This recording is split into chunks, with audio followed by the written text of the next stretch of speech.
Seminary in April of 1991. I moved here during the summer, and if you don't know this about me, I am terrified of lighting. Well, one August morning, I had been at a breakfast meeting, and I came down Fifth, and I turned into the parking lot just as lightning struck that building over in the corner of the library where Brandon's office is now, except back then it was the president's office. And I was sure I had just started working at a school where the president had just been killed. Slowly, I parked my car. I entered the building and I discovered that the only problem was that the computer had been totally disintegrated, the whole system. 2 days after the poor registrar had just put all the fall registrations into the computer. I think about that whenever I see Adam walking by looking very puzzled. Well, then about 10 weeks later, on October 31st, it began to snow. And it snowed, and it snowed.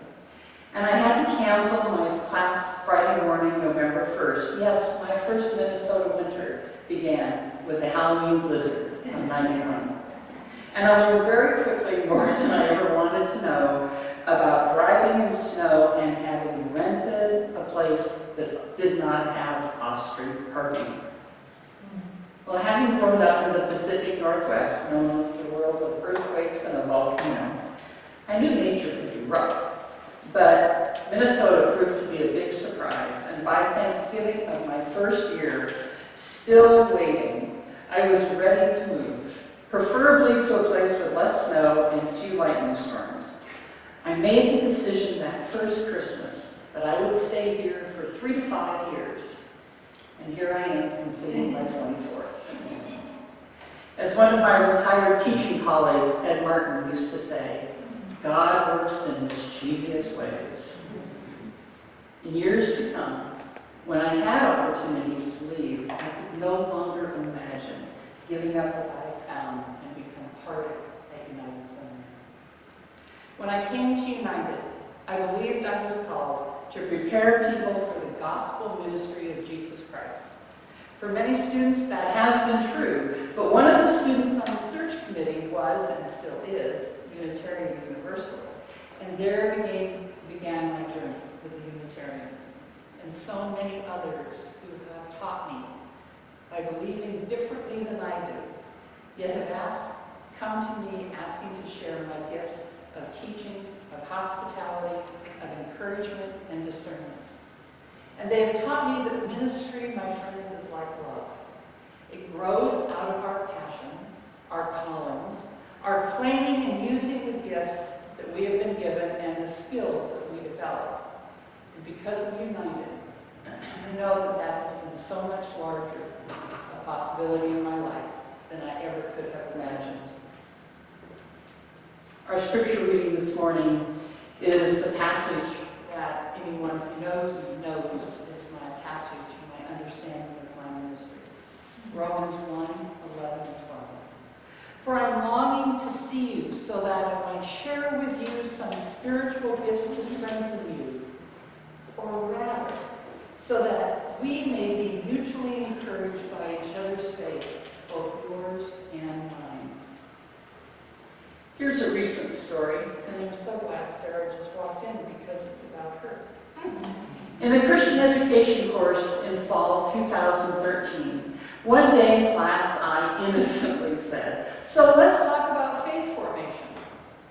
And my favorite Jewish student raised her hand and said, "Could we begin by you Christians telling me what you mean by faith?"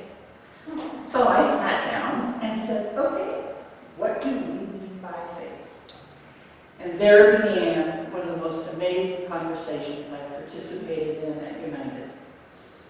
Methodist, Presbyterian, Unitarians identifying as Christian, Unitarian identifying as Buddhist, United Church of Christ, African American church tradition, and Jewish. We began our talk about what we mean by faith, how it is part of the responsibility of the faith's community to nurture and to teach the tradition, and what we could learn from each other that day.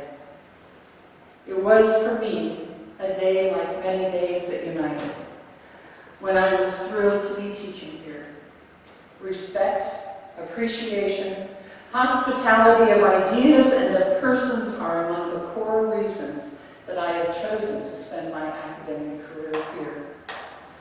Those who engage in their learning with others at United, be we students or faculty, learn to be so much more articulate about who we are and what we believe, and we also learn others' perspectives and ways of serving God in this community and in our world. Right in the middle of Mary Oliver's poem, I don't know exactly what a prayer is, she writes. I do know how to pay attention. Tell me, what else should I have done? Some of you know this last line of this poem is my screensaver on my computer in my office, because life is precious and life is wild. And we tell our stories. Many of you sitting here have sat in my rocking chair in my office. And that rocking chair is for stories.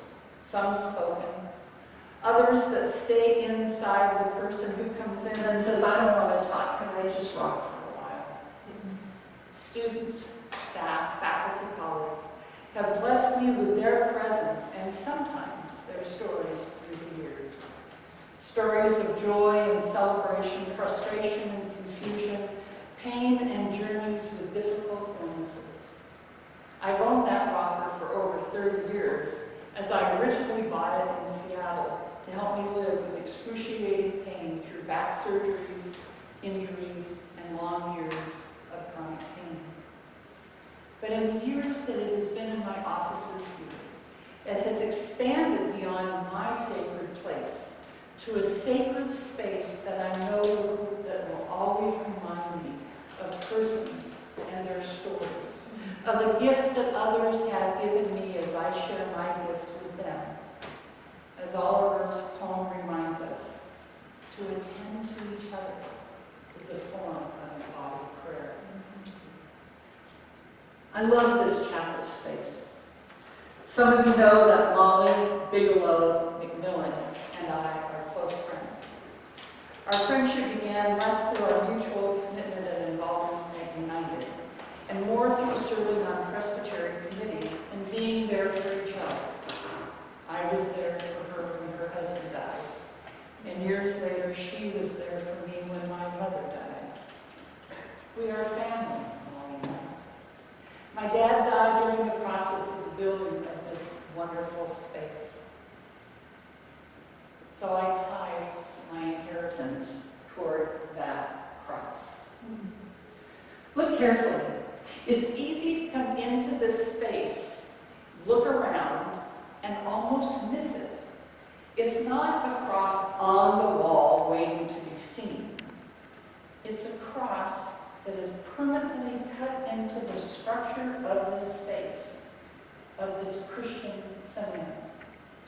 This is how I understand my spiritual life, and what I hope for all who will be part of the UTS community. For many Christians, this cross is the primary sacred symbol. For others, it's not. But whatever symbol is central to your spiritual life, whatever is core to your calling to serve the Holy One, be it in a religious community or in service to our hurting world, I hope being part of United's community helps you claim that truth of your calling. Let it be strong, perhaps not always obviously seen, like a cross sitting on top of a wall or reed. Instead, let your calling become such an integral part of you that it just becomes part of your life structure. I remember fondly preaching and celebrating the Lord's Supper in the old chapel. I frequently teach in Steckle Learning Center at the end of the hall, and sacred moments in classes take me back to explicit moments when that was our chapel. It was the sacred space as chapel. Now for me, one sacred space as classroom. Before Macmillan Center was built, and I'm really getting away my age now, the library was only on the second floor of that building across there. was where the bound periodicals are now. You know, I walk out of my office and run into the stairway going up the stairs. So spaces and places all remind me of the amazing people who have encouraged and challenged and allowed me to be part of their lives these 24 years. It's very weird to know this is the last time I'm preaching a sermon in this chapel at the seminary. So let me say, I invite you to attend. I invite you to listen to the stories others offer you, and always remember to tell your story as well. In this world of selfies, I invite you to take some selfies and hold them deep in your heart. Selfies of sacred moments and blessed conversations. And in the years to come, wherever we are practicing our ministries, both yours and mine, I hope